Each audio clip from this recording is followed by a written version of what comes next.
नमस्कार। कल भाजपा की केंद्र सरकार ने सीए लागू करने का नोटिफिकेशन जारी किया है। 10 साल देश पे राज करने के बाद ऐन चुनाव के पहले इन लोगों को सीए की बात करनी पड़ रही है। अगर 10 साल में कुछ अच्छा काम कर लेते तो शायद आज सीए की जगह अपने कामों पे वोट मांग रहे होते। आज देश के सामने सबसे बड़ी समस्या महंगाई और बेरोजगारी की है।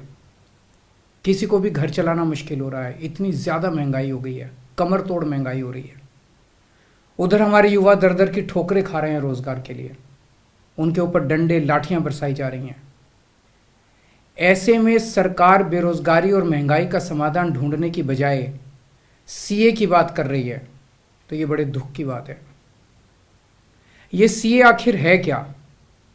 बीजेपी की केंद्र सरकार का कहना है कि 3 देश, बांग्लादेश, पाकिस्तान और अफगानिस्तान, इन 3 देशों के अल्पसंख्यक जो हैं वो अगर भारत की नागरिकता लेना चाहें तो उन्हें भारत की नागरिकता दे दी जाएगी।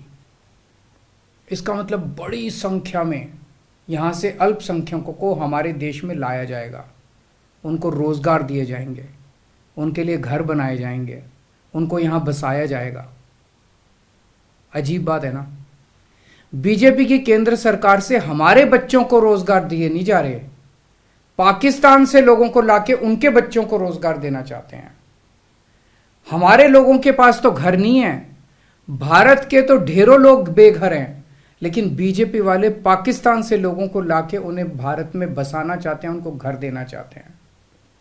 हमारे रोजगार उनके बच्चों को देना चाहते हैं, हमारे हक के घर उनमें पाकिस्तानियों को बसाना चाहते हैं। भारत सरकार का जो सरकारी पैसा हमारे परिवार और देश के विकास पे खर्च होना चाहिए, वो पैसा पाकिस्तानियों को भारत में बसाने पे खर्च किया जाएगा। इन 3 देशों में लगभग 2.5 से 3 करोड़ अल्पसंख्यक हैं। ये तीनों बहुत गरीब देश हैं।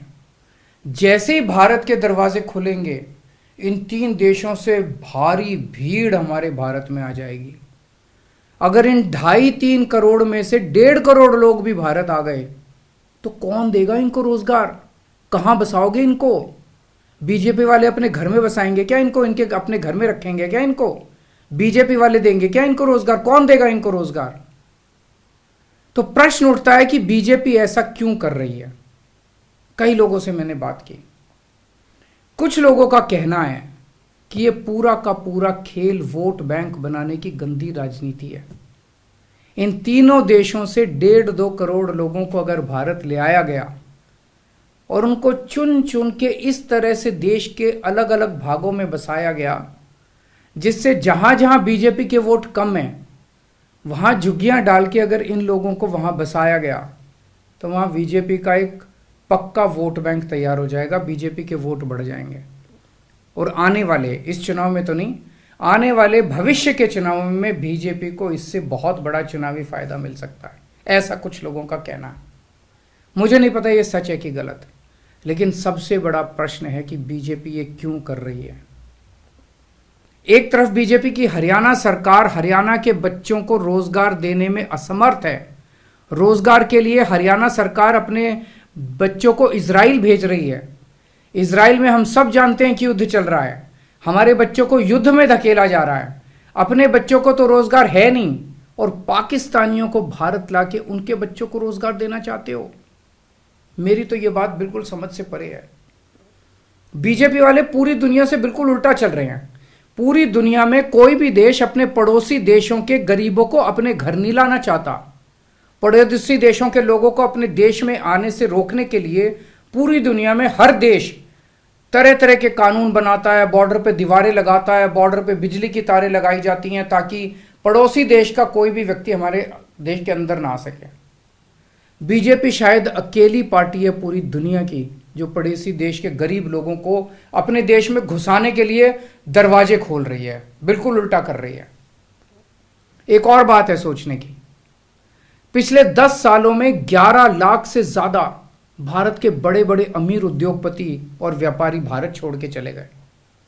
ये लोग भारत में फैक्ट्री चलाया करते थे, इंडस्ट्री चलाया करते थे, बड़े बड़े व्यापार किया करते थे, लाखों लोगों को नौकरी देते थे, रोजगार देते थे।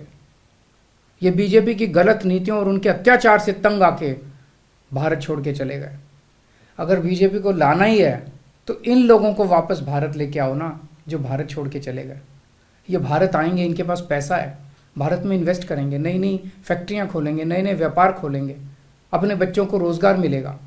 ये क्या बदतमीजी है कि बांग्लादेश के, पाकिस्तान के और अफगानिस्तान के लोगों को हमारे देश में लाके बसाएंगे और उनको हमारे बच्चों के हक के रोजगार उनको देंगे। ये लोग कह रहे हैं कि 2014 के पहले आए हुए घुसपैठियों को इन नागरिकता दी जाएगी। ऐसा नहीं है, ये तो शुरुआत है। एक बार ये सिलसिला चालू हो गया, एक बार दरवाजे खुल गए तो फिर बहुत बड़ी संख्या में पाकिस्तानी और बांग्लादेश से लोग भारत में आने लगेंगे। आज बीजेपी कह रही है 2014 के पहले आए हुए लोगों को ही नागरिकता दी जाएगी। देख लेना, अगले चुनाव में ये बीजेपी वाले इस तारीख को बढ़ा के 2024 कर देंगे कि 2024 के आए हुए पहले वाले लोगों को दी जाएगी और फिर इसे और आगे बढ़ा देंगे। मोटी मोटी बात यह है कि पाकिस्तानियों और बांग्लादेशियों के लिए भारी संख्या में भारत आने के लिए बीजेपी सरकार ने दरवाजे खोल दिए। ये देश के लिए बेहद खतरनाक है और इसका सबसे ज्यादा खामियाजा उत्तर पूर्व, नॉर्थ ईस्टर्न स्टेट्स भुगत रहे हैं, खासकर आसाम। आसाम के लोगों की भाषा और संस्कृति खतरे में पड़ चुकी है क्योंकि वहां पे बांग्लादेश से इतनी बड़ी संख्या के ऊपर इलीगल माइग्रेशन हुआ है। अब बीजेपी कह रही है कि इलीगल माइग्रेंट जो आए हैं उनको हम नागरिकता देंगे, उनको हम बसाएंगे, आसाम में बसाएंगे। आसाम के लोग बहुत नाराज हैं। एक तरह से देखा जाए तो हेमंत बिश्व शर्मा जो बीजेपी के मुख्यमंत्री हैं, उन्होंने धोखा दिया अपने लोगों को। अपने असम के लोगों की खातिर उन्हें सीए का विरोध करना चाहिए था। उन्हें कहना चाहिए था कि असम के लोगों की संस्कृति और भाषा दोनों खतरे में है, ये बिल्कुल बर्दाश्त नहीं किया जाएगा। तो दोस्तों, पूरे देश की मांग है कि सीए को वापस लिया जाए।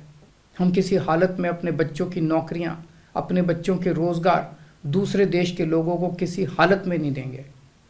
और अगर बीजेपी नहीं मानती तो इसको वापस नहीं लेती तो इस चुनाव के अंदर बीजेपी के खिलाफ वोट करके आप अपना गुस्सा जाहिर कीजिए। नमस्कार।